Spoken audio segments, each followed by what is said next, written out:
Binance US restores USD deposits and withdrawals this week, which leads many to believe that CZ must have made some powerful friends while he was in prison. I ran that joke by my wife, and she assured me it was funny enough, even though it's a little bit of bad taste. But more on that in a second. Welcome to Cryptocurrents, the weekly podcast of people working in the blockchain and crypto industry talking about everything that's important in blockchain and crypto. Think of us like Tom from MySpace. We give us your top 5 friends and then sail off into the sunset without selling your data to everyone else like Musk or Zuckerberg. I'm Vince, your host, and today I'm joined by Katya from the Mew team. Hi, Vince. And Kosala from My Ether Wallet. Hello, Vince. All right, so we'll talk about Binance here in a little bit. But something interesting that I wanted to put before you guys that I didn't prep you for because I saw it last night after hours was the Ethereum Foundation is now hiring a social media manager. And this is kind of a surprise for me because I thought they had to have had someone for the last 10 years that they've been putting out cringeworthy tweets, and I just thought that person was bad at their job. But this definitely seems like the Ethereum Foundation really kind of starting to lean into being better about marketing Ethereum, which they've come under fire for recently. Katya, what are your thoughts on this? You want to go work for the EF? Yeah, I was just about to say, sorry, I have to leave now. There was news a couple of weeks ago or a month ago, right, that there was a third-party organization or agency, I forgot the name now, that were like gearing up to do specifically institutional outreach and sort of like a B2B thing for the Ethereum Foundation. And this was around the time when there was a lot of Twitter/X wars about EF leadership and Ethereum leadership and all that stuff.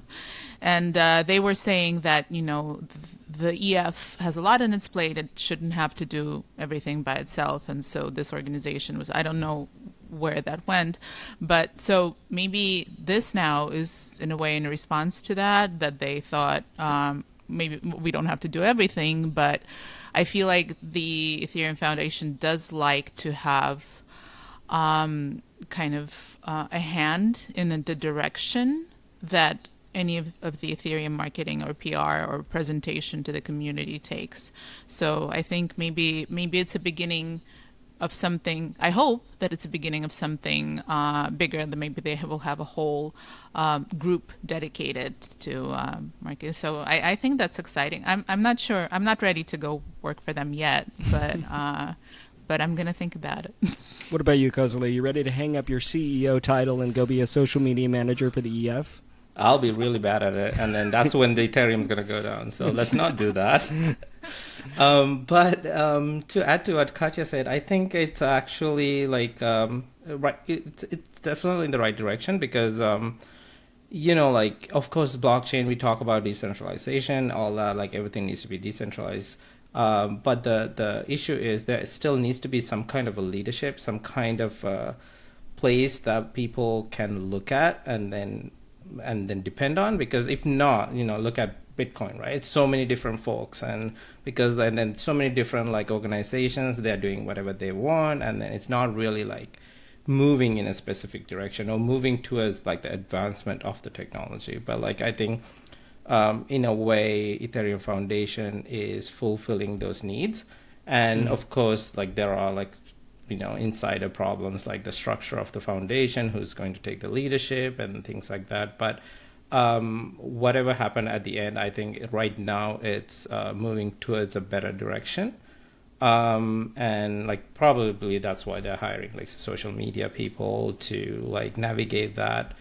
And on top of that, there's like the new upgrades are coming out, so they need like better ways to explain these to people. Everyone's not technical. Katya, I think we need to just get guests that always like tee me up for segues, because that was a much better segue than I ever could have come up with.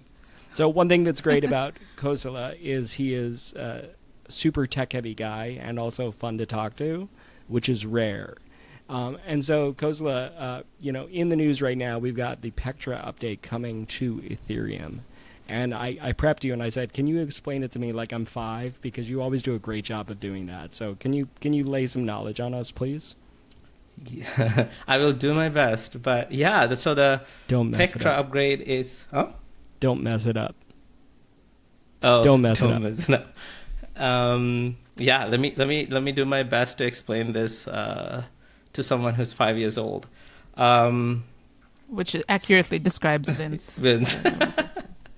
So, Pectra upgrade is like one of those, I think. So before talking about Pectra upgrade, I think like one of the main features that will be released by Pectra upgrade is something that people talked about for a while, actually, like the account abstraction. And then people came up with so many different EIPs and so many different ways to like abstract accounts, right? Like account abstraction, so that not like someone else can pay for your transactions, and then you can bring different types of accounts into a blockchain. For example, like your account is now secured by Google authentication, or like your Gmail account username and password, things like that.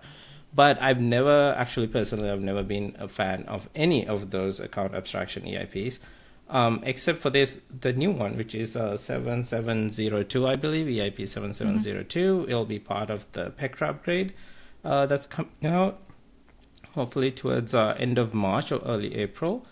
And what that one does is it can convert anyone's externally owned account, I guess EOA, fancy word for a private key account, by either like if you are using a mnemonic or a private key or even a hardware wallet, honestly, they're all EOA. So like you can convert those accounts into a smart contract for the period of that transaction.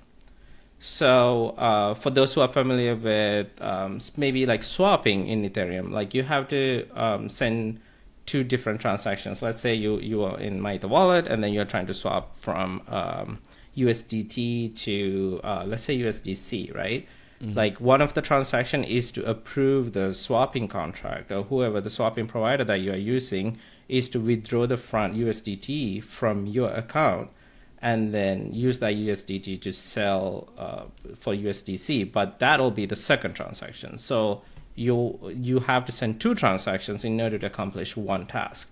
So that now can be, after this upgrade, can be just one transaction, one big transaction. You just, not even big, but like the two transactions are combined into one transaction, and then you can send it out. And that'll, just by that, it'll reduce all the token transfers and token swaps to just half, right? Mm-hmm. Now you're reducing the number of transactions happening in Ethereum space. And that's just like one of the most basic examples. But now, yeah, think of it as like anything that you can do with a smart contract now can be done on your own account. So yeah, we are there for like some exciting times for sure. And it's great because you don't have to switch the wallet, right? Because when we first started talking about account abstraction, when the community started talking about like already 2-3 years ago, there was very few wallets in the industry were smart and still are, honestly. There are not a lot of smart wallets because the main wallets, the biggest wallets, didn't transition to being a smart wallet because I think maybe many of them thought the way you do, that it's not ready for prime time, back then. And now it's great because users don't have to switch to a smart contract wallet. Their wallet that they have, whatever it is, Mu or a hard, whatever it is, the private key wallet becomes a wallet that can do all those things. So you don't have to do anything. It's just like a mega upgrade for your wallet, basically. Exactly. And then I also think that that's like the wrong direction, is trying to push people to onboard into more wallets.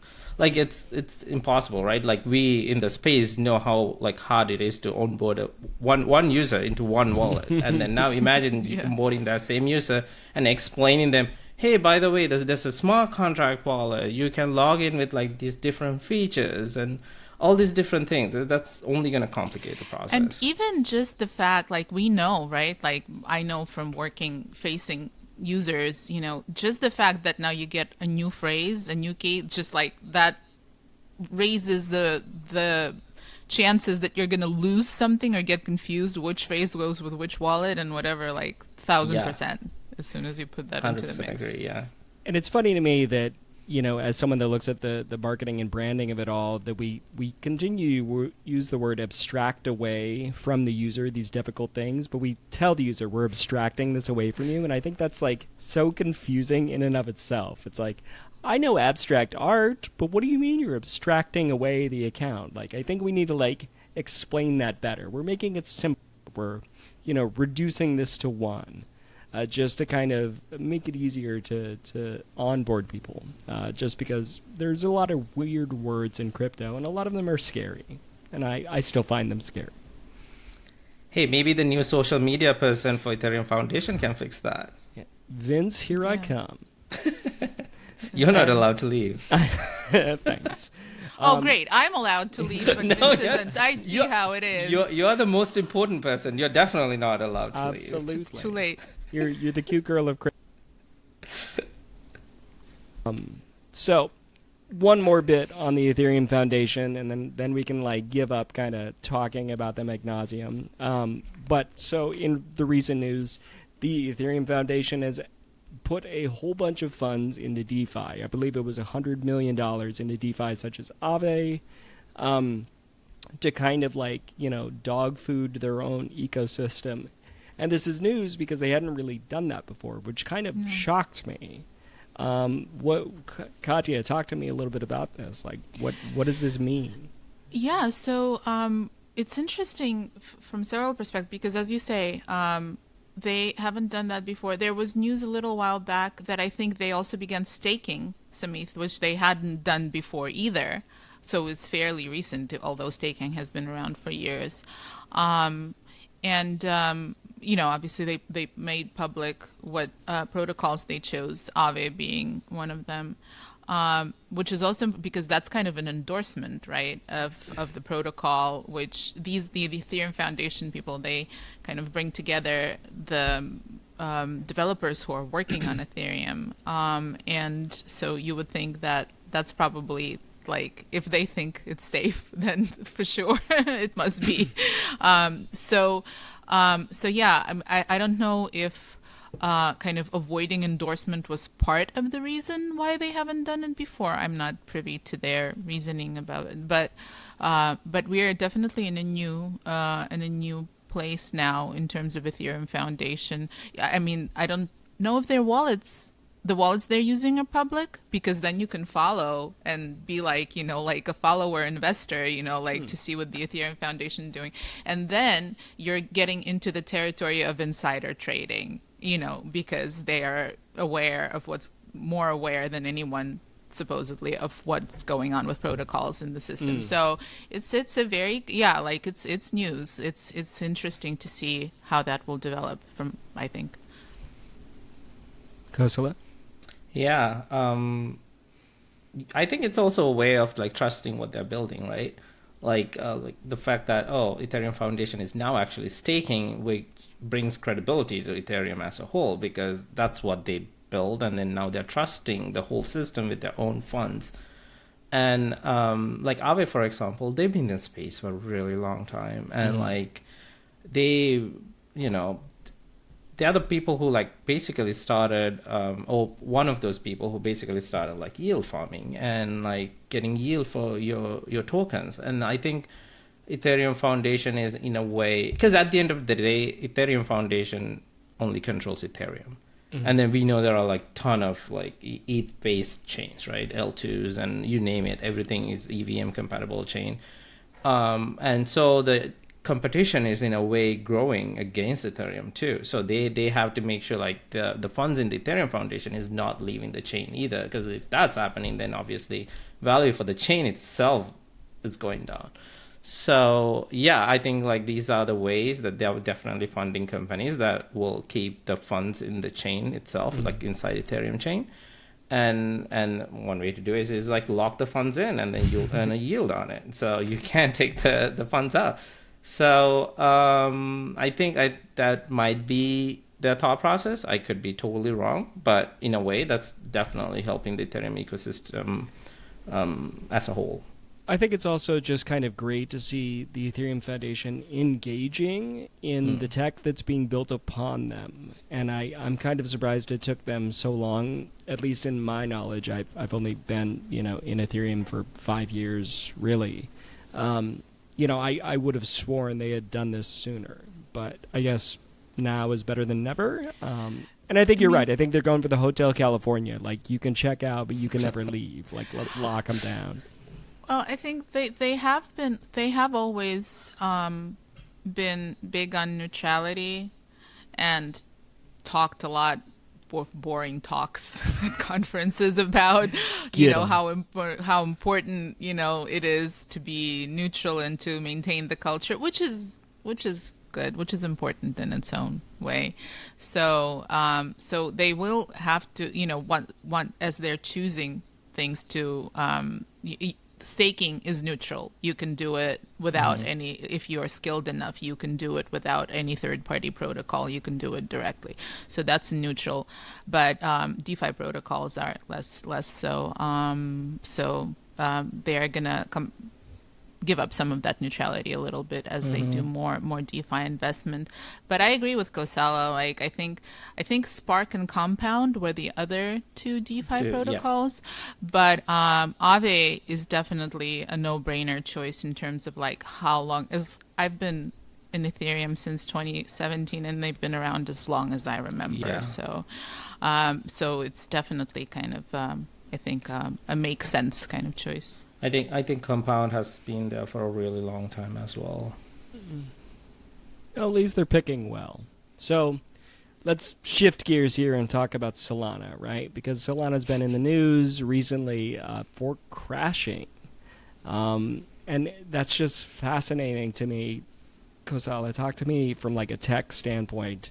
Why is this a problem that when there's these like massive rug pulls on Solana that it crashes? I mean, this is the sad part, right? Like, this is why, like, you cannot have your whole chain depend on one thing that the mass like right now. It's just meme coins. Like, the whole chain depended on meme coins, and it said meme for a reason. It's literally a joke, and that's the. I mean, as far as I know, I mean. Feel free to, like, anyone who's listening, correct me. But the issue was, the whole chain depended on meme coins, and from the very beginning, everyone knew these. I don't know, like, if anyone out there didn't realize these are going to be rug pulls. Like, I felt like people are gambling. I mean, that's what it is. They just put money in, and then hopefully they can cash out when it's high. And some people can, some people don't, and then they keep gambling, and then that's what created the whole economy around Solana about meme coins. And finally, it just caught up, and then everyone's like, "Oh, this is exactly what's happening." I don't know why they didn't realize it beforehand, and why are they realizing it now? It said meme coin. Like, I've never invested a single dollar in any of these coins. So, except Doge. Doge is not financial advice. Not financial advice. But yeah, so in a way, I think that's what created the whole issue of the Solana chain crashing. But the thing is, like, the one thing that you have to know in blockchain, it's just, of course, the one thing failed, right? Like, the same thing happened to Ethereum during ICO. Like, of course, everyone, like, used Ethereum just for ICO launches, and then it crashed. It went through so many different cycles, and it came back up with some other new feature. So probably, probably it'll happen to Solana as well. But like right now, like the feature that everyone used Solana for is not a good feature. That's what happened. That's actually really interesting because I haven't thought about. I have never thought about it that way, but that a blockchain can have like an evolution, right? Like Ethereum, like Bitcoin, not so much. Like it started as a thing and it remains that thing, which is an achievement in itself, I guess, to remain true to like this one purpose and to still keep doing it well 10 years later or more. But but with Ethereum, with the smart contract platform, like there is that evolution where it was the ICO in 2017. It was all about ICOs and token launches, but over just these past 8 years, it's become so much more than that. So maybe Solana. When was Solana launched? Don't have the exact 2021, I want to say, somewhere around there. So young. So it's a puppy chain. Yeah. The issue is that though, like people don't learn from the past mistakes. They try to do the exact same thing in a new chain, and then we're gonna see it more and more because every single chain that's coming out is just saying, oh, our transaction fees are low, and then our block times are like less, right? Like less than a second, whatever. Same thing. This is also why people chose Solana for all these meme coins, right? Like that, I think the block time is like 300 milliseconds or something, and then transactions are like next to nothing, like almost $0. And then so you can do these transactions all day long, and then you won't even spend $1 doing the transactions, and then which also means you can create bots, and then at the end of the day, people who are losing money are like the non-technical people, and then people who are making money are the people who can create bots, and then they just keep trading these because you're not fast enough at that point. So it could be another reason as well. So you're saying that Katya and I are going to remain poor, and you're just going to steal our dollars. That's what I did not invest, or neither of any of the, I didn't code anything like that. But yeah, so I think you bring up a great point though, because I think this is starting to be a make or break point for Solana itself, and if it can't kind of evolve and get better and solve these technical problems, I don't know if there's a future for it. I mean, they're still in beta. They're not really? even. They are. Know. It's mainnet beta. Well, today I learned, and it shows apparently. Yeah, I mean, yeah. So they can always say, "Oh, it's just a beta." It's just a beta. I think it's one of the reasons why they have it still on beta. So, so they can say that. Yeah, I guess that's a good choice when you don't have faith in your product. You're like, oh, it's an early access beta. It's fine. Don't worry about it. So let's end where we started with Binance coming back to the United States. For me, I like to see more options for people, and I do think this is kind of indicative of the direction of the U.S.'s approach to crypto, maybe. So I'm kind of excited by Binance coming back. Not that I ever used the product, but I do think it's interesting to see that regulation is maybe easing up, and we're seeing more options crop up for users across the board. What are your guys' thoughts on this? Is it just like ho hum? I mean, we talked on a previous podcast, I think, about Coinbase and Robinhood and how they're killing their revenue and crypto earnings for Robinhood specifically. So there's a market there for centralized crypto products for onboarding and trading. So yeah, I think the market would probably benefit from more players in the U.S. And those people who had access and lost it are probably excited to get it back in the U.S. So and Binance is a huge player. So not nothing, definitely. I think on this news, not. Okay, Dizzle.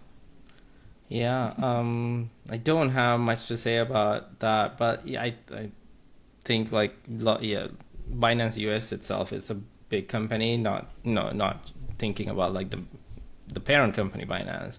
So like Katya said, they had like ton of users, and I'm pretty sure they're happy.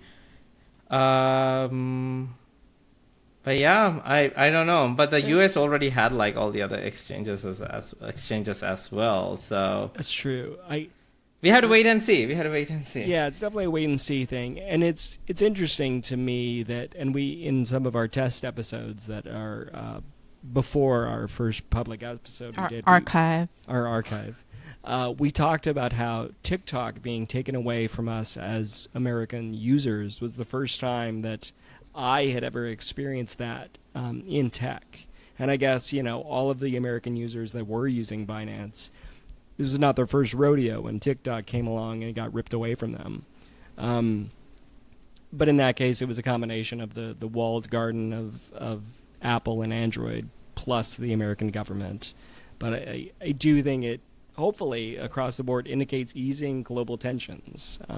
Because crypto is a global currency and global industry, I think it's great if there's that cross-pollination. Mm-hmm.